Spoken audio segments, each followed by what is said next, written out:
এই নির্বাচনেও আগের বিতর্কিত নির্বাচনগুলোর মতো দ্বৈত নাগরিক ঋণ খেলাপিদেরকে নির্বাচন করার সুযোগ করে দেওয়া হচ্ছে।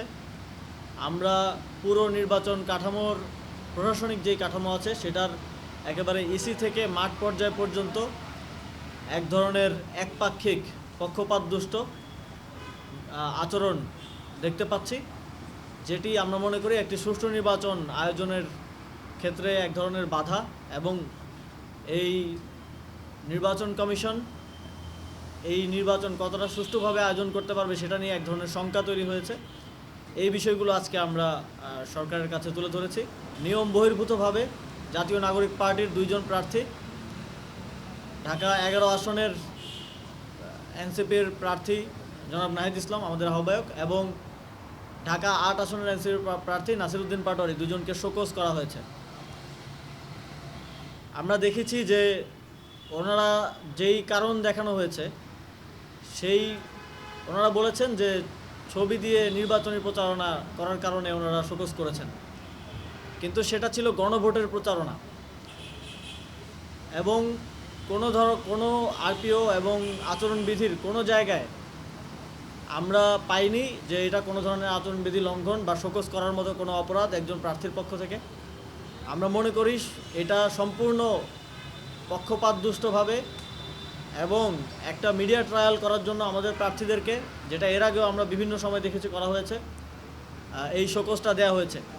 পক্ষান্তরে আমরা দেখছি যে সারা দেশে বিভিন্ন রাজনৈতিক দলের প্রার্থীরা তাদের মার্কা দিয়ে, দলের নাম দিয়ে, তাদের নেতাদের ছবি দিয়ে এবং পোস্টার, বিলবোর্ড, ফেস্টুন এগুলো লাগিয়ে প্রচারণা করছেন, যারা স্পষ্টভাবেই আচরণবিধি লঙ্ঘন করছেন। তাদের বিরুদ্ধে এখন পর্যন্ত নির্বাচন কমিশন এবং স্থানীয় যেই রিটার্নিং কর্মকর্তারা আছেন, দায়িত্বশীল যারা আছেন, ম্যাজিস্ট্রেটরা আছেন, তারা কোনো ধরনের ব্যবস্থা নিচ্ছেন না। যেখানে নিয়ম ভঙ্গ করার কারণে, স্পষ্ট নিয়ম ভঙ্গ করার ফলেও কোনো ব্যবস্থা নেওয়া হচ্ছে না, সেখানে আমরা দেখছি যে উদ্দেশ্যপ্রণোদিতভাবে সম্পূর্ণরূপে নিয়ম মেনে চলার পরেও আমাদের প্রার্থীদেরকে মিডিয়া ট্রায়াল করার জন্য, আমাদের প্রার্থীদেরকে বিতর্কিত করার জন্য উদ্দেশ্যপ্রণোদিতভাবে এটা রাজনৈতিক দল এবং নির্বাচন কমিশন এবং রিটার্নিং কর্মকর্তাদের যোগসাজশের মাধ্যমে এই ধরনের শোকজগুলো দেওয়া হচ্ছে। সরকারও স্পষ্টভাবে গণভোটে হ্যাঁ ভোটের জন্য প্রচারণা করছেন, আমাদের প্রার্থীরাও করছেন, আমরাও করছি, এবং এটা আমাদের দলীয় পজিশন। সংস্কার বাস্তবায়নের জন্য গণভোটে হ্যাঁ ভোট দেওয়ার জন্য আমরা জনগণকে আহ্বান জানাচ্ছি। অথচ শুধুমাত্র ছবির দোহাই দিয়ে এটাকে নির্বাচনী প্রচারণার কথা বলা হয়েছে। কিন্তু আমরা অত্যন্ত শঙ্কার সাথে দেখেছি যে এই যখন নির্বাচনী প্রচারণা নিষিদ্ধ থাকা অবস্থায় একটি দলের চেয়ারপারসন তিনি দেশে এসেছেন, আমরা তাকে আমাদের জায়গা থেকে স্বাগতম জানিয়েছিলাম। তার ছবি দিয়ে পুরো ঢাকা শহর ছেয়ে ফেলা হয়েছিল। ঢাকা শহরের যেখানেই আমরা গিয়েছি, সারা দেশের যেখানেই আমরা গিয়েছি, তার ছবি আমরা দেখেছি। যদি শুধুমাত্র ছবি দেওয়াটা আচরণবিধি লঙ্ঘন হয়, তাহলে প্রথমে তাকে শোকজ করতে হবে।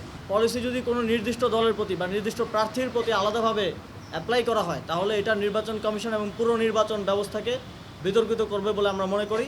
আমরা দাবি করছি যে নির্বাচন কমিশন এবং রিটার্নিং কর্মকর্তাদের পক্ষ থেকে যেই শোকজ দেওয়া হয়েছে সেটা দ্রুত সময়ের মধ্যে উইথড্র করতে হবে এবং এটার যথাযথ ব্যাখ্যা জনগণের কাছে দিতে হবে কী কারণে আইন বহির্ভূতভাবে এই শোকজটা করা হলো।